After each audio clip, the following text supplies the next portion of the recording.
resentment is there's a bunch of people out there that have these lives that are deeply unsatisfying, because I think somehow or another, through momentum and just through things falling into place the way they are, and people trying to fit their lives around the way these pieces have fallen into place, there are so many people that are working all day long doing something that is deeply unsatisfying and almost painful to them. Yes. If you make furniture for a living, and you feel a great satisfaction out of that, and you sell that furniture, look, man, making furniture feels good. If you can do that, you could cut those corners perfectly and sand everything down nice and stain it, and then it's done, and you get this satisfaction, and you sell it to someone, and that pays your bills.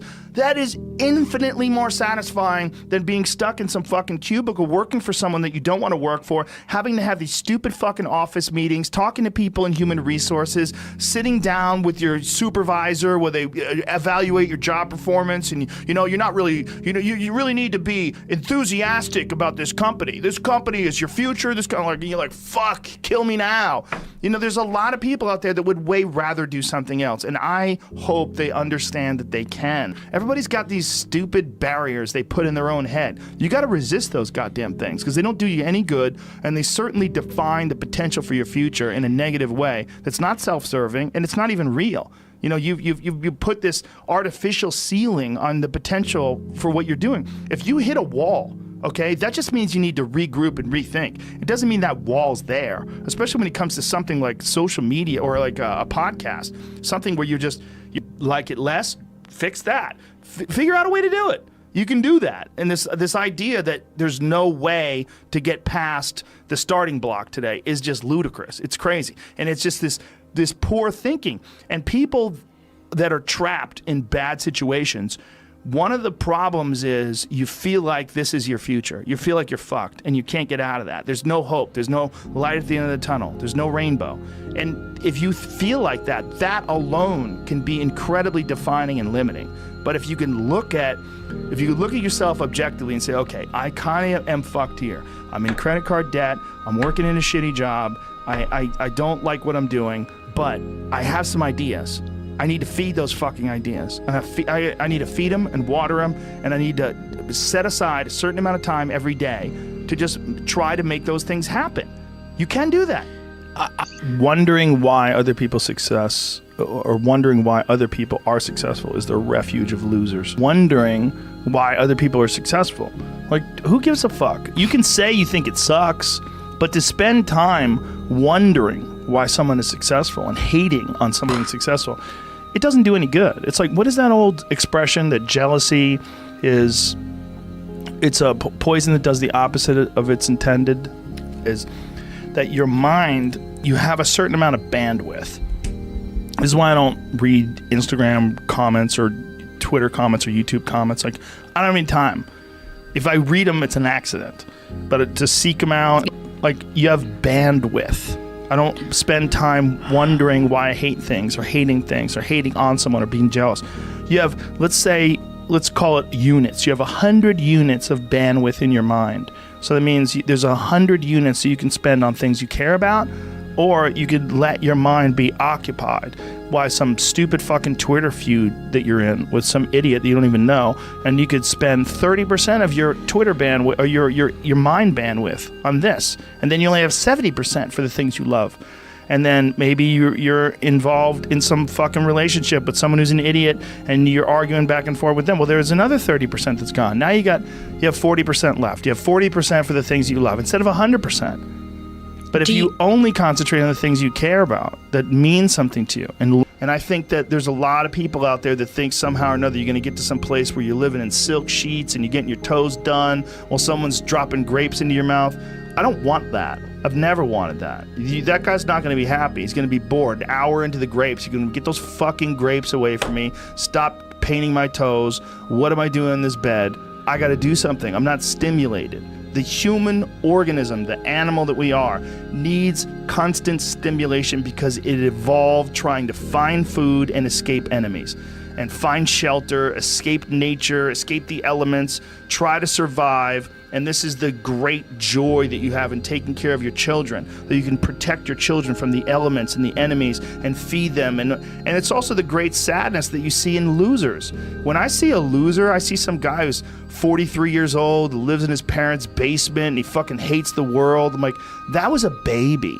Man, this is a baby that somebody just gave shitty nutrients to, whether it's nutrients in the forms of food or in the form of thoughts and ideas and examples. And this kid developed these horrible, self-defeating patterns of behavior that have led them to this point where they're this middle-aged person with no future and no idea of how to get out of this rut, and probably never will escape it, and might just wind up sucking on a gun.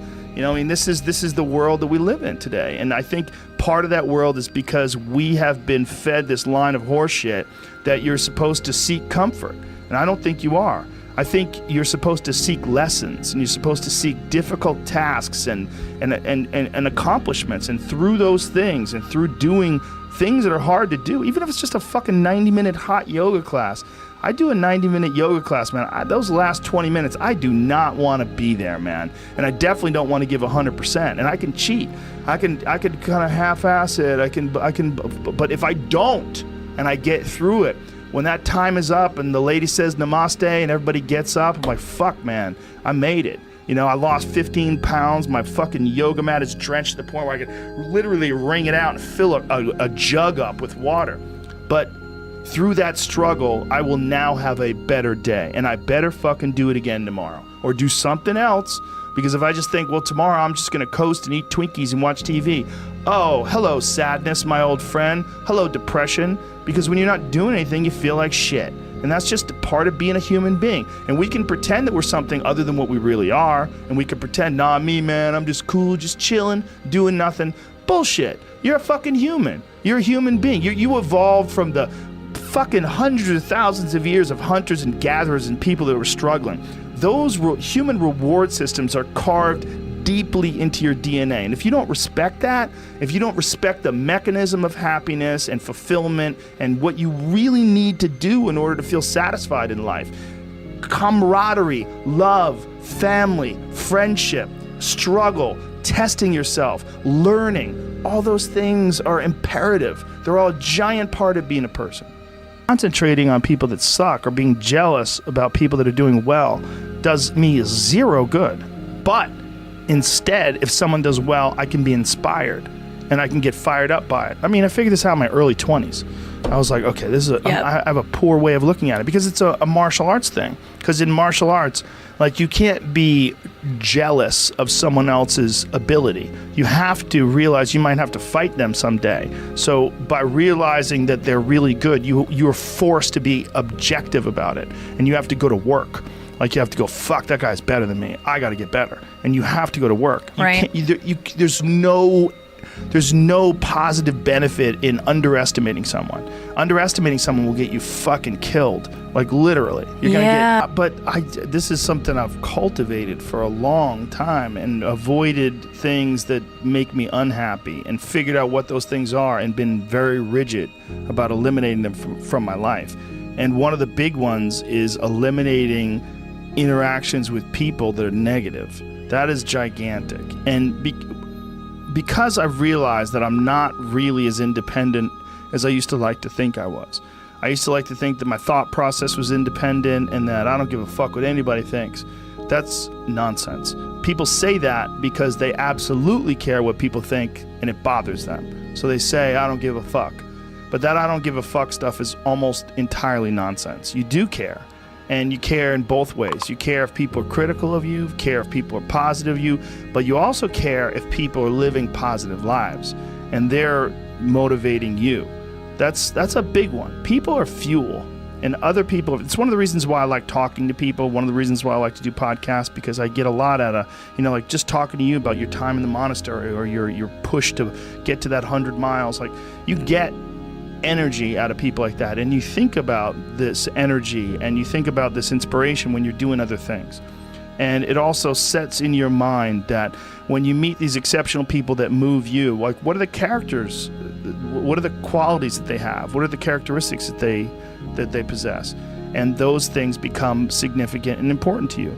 Whereas if you live around a bunch of people that are complaining and bitching about everything, and they see the negative in everything, and they're always whining, those people are the opposite of that. They're the opposite of inspiration, and they're mud.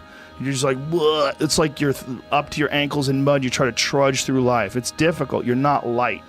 It's not pushing you. There's not a wind at your back. The wind's in your face, and it's rough, and over time, I've learned that these people, you're not going to fix them. I used to want to fix them when I was young. I used to want to go, hey man, I see what you're doing. Like, dude, don't do that anymore. Listen, just do this and stop doing that and start doing this. And if you just work towards this, you could be successful. And then a week later, the guy's doing the same shit. You're like, okay, right. I'm wasting a significant amount of my energy on someone who doesn't want to waste any of their energy on themselves.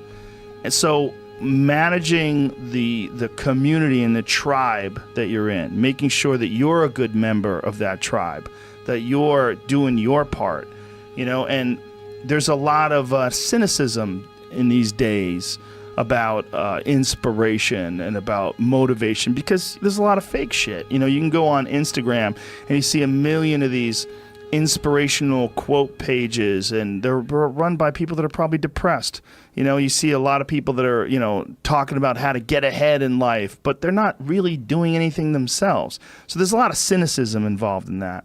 But there's also sincerity in it, and you can get, if you just look at it with a pure heart and a pure mind, you can get a lot of energy out of that.